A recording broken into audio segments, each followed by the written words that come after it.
le dernier héritage de Wabo. Dans un village enfoui au cœur d'une forêt d'Afrique centrale, un silence étrange enveloppe l'aube. Le corps, sans vie, de maître Wabo, figure redoutée et respectée, vient d'être retrouvé. Il ne laisse derrière lui ni testament, ni paix. Wabo n'était pas un simple homme riche. Il était le gardien des traditions, le chef au sang mystère, le maître des incantations, capable, dit-on, de faire trembler les esprits eux-mêmes. Ses enfants le craignaient plus qu'ils ne l'aimaient. Les anciens baissaient les yeux en sa présence. Et pourtant, il est mort, seul, abandonné par les protections mystiques qu'il croyait infaillibles. Les rumeurs fusent comme des flèches dans la brume du matin. Une femme aurait brisé ses chaînes magiques. C'est une malédiction. Wabo avait plus d'ennemis que de terre. Quelqu'un l'a livré aux esprits. À peine la tombe scellée, les tensions explosent. La poussière du deuil n'a pas encore refroidi que les héritiers, les anciens, les jaloux et les opportunistes s'agitent comme des vautours autour d'un trône vide. De la ville, Simo, son fils unique, revient précipitamment. Ingénieur agronome, diplômé, moderne, et totalement étranger aux rituels ancestraux. Dès son arrivée, il comprend. Il n'est pas ici chez lui. Les regards sont froids, les chuchotements tranchants. Le fils de Wabo, il a quitté la terre pour les livres. Il ne sait pas parler aux ancêtres, il ne mérite rien. Mais le sang appelle, et le sang de Wabo coule en lui. Simo découvre vite que la mort de son père est le déclencheur d'un combat bien plus vaste, celui de l'héritage, du pouvoir, de la mémoire. Pas de testament, pas de loi, seulement la tradition. Un oncle de Wabo, avide de pouvoir, convainc les anciens d'organiser une cérémonie d'enchères rituelle. Chacun des prétendants doit faire offrande. Or, bœuf, terre, promesse. Celui qui comblera les sages prendra la place du défunt. Simo, perdu, tente de participer. Mais ici, l'argent ne vaut rien sans légitimité spirituelle.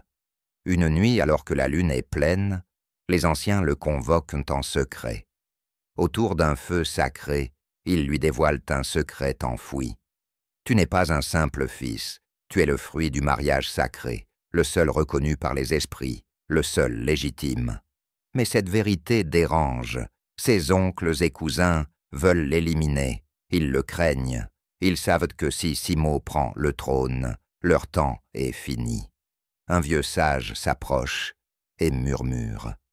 Si tu choisis cette voie, tu ne perdras pas seulement ton père, tu perdras peut-être ton âme.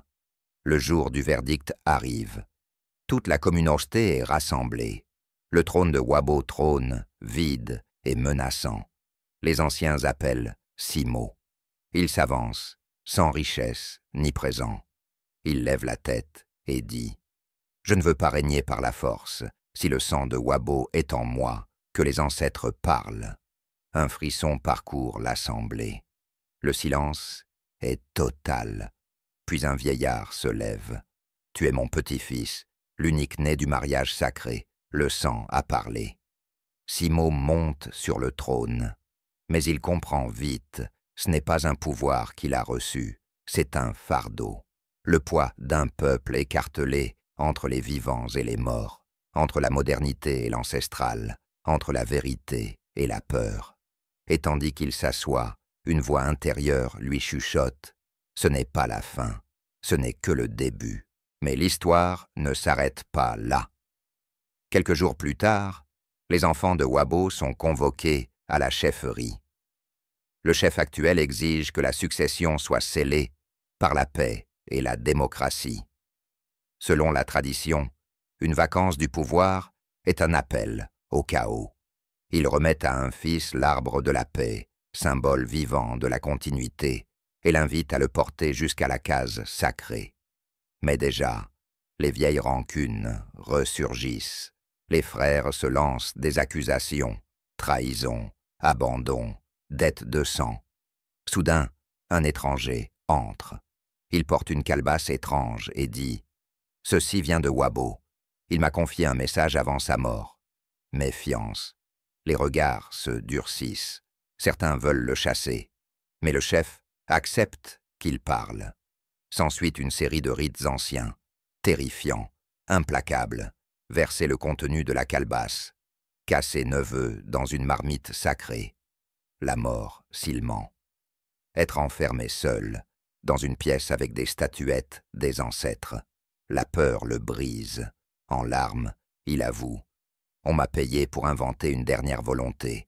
C'était un piège, j'ai cédé. Le chef, furieux, ordonne son bannissement. Les conspirateurs sont exclus des cérémonies pour 9 mois, durée du cycle de la vie. Enfin, un vote est organisé entre les 10 enfants de Wabo. Le fils nommé Tam obtient 6 voix. Il devient le nouveau chef reconnu. Le chef lui remet 2 enveloppes, de l'argent envoyé en secret au sous-préfet pour influencer le choix. Utilise cela pour organiser les funérailles, dans l'intérêt de tous. Le peuple applaudit. La paix est fragile, mais elle est là, pour l'instant. Dans la nuit qui suit la cérémonie, Simo reste seul devant la case sacrée. Il lève les yeux vers les étoiles, et dans le silence, une voix semble lui souffler. « Les morts t'observent. Ta mission ne fait que commencer. Abonnez-vous pour découvrir. » La suite des récits, inspirés des traditions africaines, des secrets de famille et des luttes entre héritage et modernité.